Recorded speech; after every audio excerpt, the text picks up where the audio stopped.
panafricain pour le développement, Afrique centrale, est la mère des instituts, qui a été créée en 1965. Il s'agissait justement de former des Africains capables d'aller porter le message des puissants qui gouvernaient donc, qui étaient revenus de l'Europe, aux populations à la base, donc produits des cadres moyens.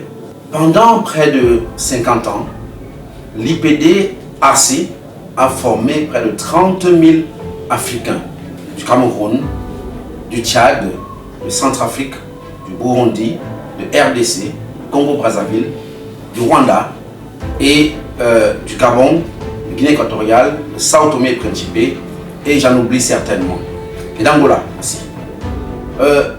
Cette confiance placée en l'IPDAC se traduit par la qualité des programmes qui sont offerts, des programmes qui sont adaptés aux besoins des populations, des programmes qui sont adaptés aux besoins des gouvernants, aux besoins des institutions qui sont au cœur du développement.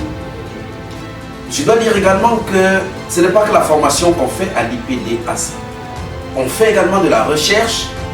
Il y a des ouvrages qui ont été publiés, des monographies, il y a des articles scientifiques, il y a également des travaux de recherche de nos étudiants et chercheurs. À l'IPDAC, nous faisons donc en licence et master dans différentes disciplines.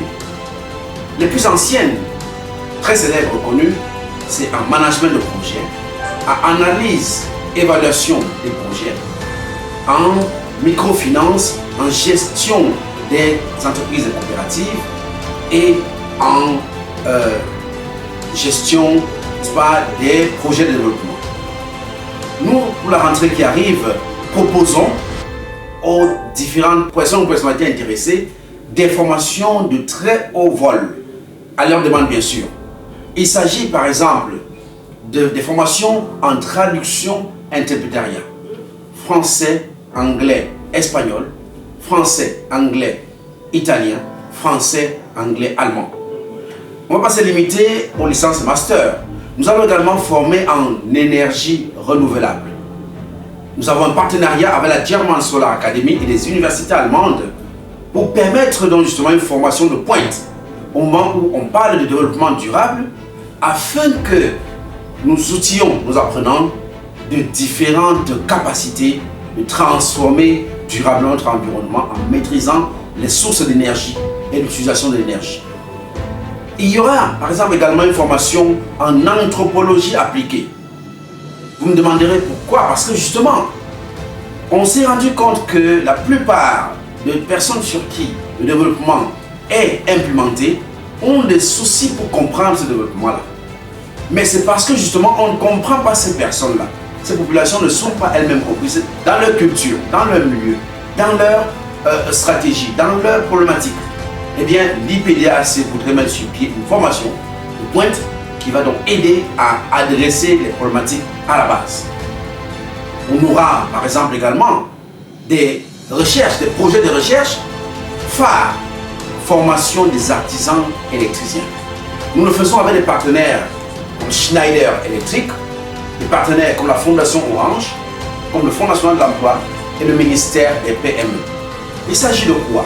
Il s'agit de prendre des jeunes vulnérables, déscolarisés, qui sont capables justement de répercuter en quelques mois, 3 mois, une formation de pointe en électricité, en utilisant justement le matériel de Schneider Electric. Et donc ils sont formés aux normes internationales du métier d'électricien. Et je peux vous dire que les 5 premières promotions de près de 400 étudiants qui ont été formés sont tous insérés.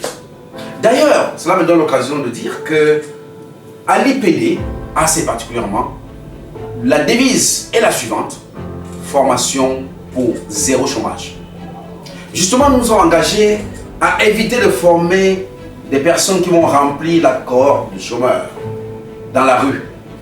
Parce que justement, nous sommes en train de mettre sur pied un projet, un programme d'incubateur.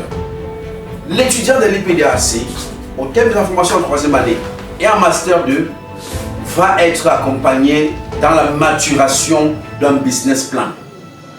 Ce business plan va ensuite être soutenu devant un jury très spécialisé avec les banquiers, et au terme donc de cette formation, l'IPDAC va mettre sur pied un fonds de garantie bancaire qui fera donc que ces jeunes qui parfois n'ont pas de financement des projets parce qu'ils sont bloqués par les banques, parce qu'ils sont bloqués par les garanties, l'IPDAC va leur offrir de la garantie de sorte qu'ils sortent de leur classe pour l'entreprise, pour leur propre entreprise, pour devenir auto-employeurs et même employeurs.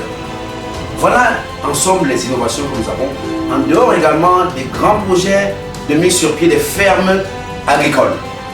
Eh bien, nous allons mettre sur pied justement dès la rentrée prochaine la formation des jeunes également vulnérables qui peuvent en 2-3 mois aller dans leur maison, dans leur quartier, dans leur village, mettre sur pied des champs, des petits projets agricoles, des petits projets d'élevage, et ainsi être autonomes, et ainsi nourrir eux-mêmes, nourrir leur famille, nourrir leur village, et pourquoi pas nourrir tout leur pays. Voilà, chers amis, l'ensemble d'éléments que nous sommes en train de mettre sur pied. Je voudrais rappeler également que désormais les étudiants de l'IPDAC sont accompagnés dans leur recherche de stage. Nous ne voulons plus voir nos étudiants vadrouiller à la quête des stages académiques. Il est question désormais que dès l'inscription en octobre et dès le début du cours, nous ayons, avec les partenariats que nous avons signés, nous avons beaucoup de partenaires, que nous leur trouvions déjà des stages académiques qu'il n'est pas à vadrouiller. C'est un gros problème. Donc ça, ce sera résolu dès la rentrée prochaine. Donc vivement, inscrivez-vous massivement au concours de l'IPDAC. Le premier concours aura lieu le 18 août 2020 au campus de l'IPDAC, dans certaines grandes villes du Cameroun, au Tchad, au Gabon, au Congo-Brazzaville et au Congo-Kinshasa. Et même en ligne, vous êtes appelés donc à vous inscrire massivement. Vous ne serez pas déçus. Nous serons là pour vous accompagner comme depuis 55 ans. Je vous remercie.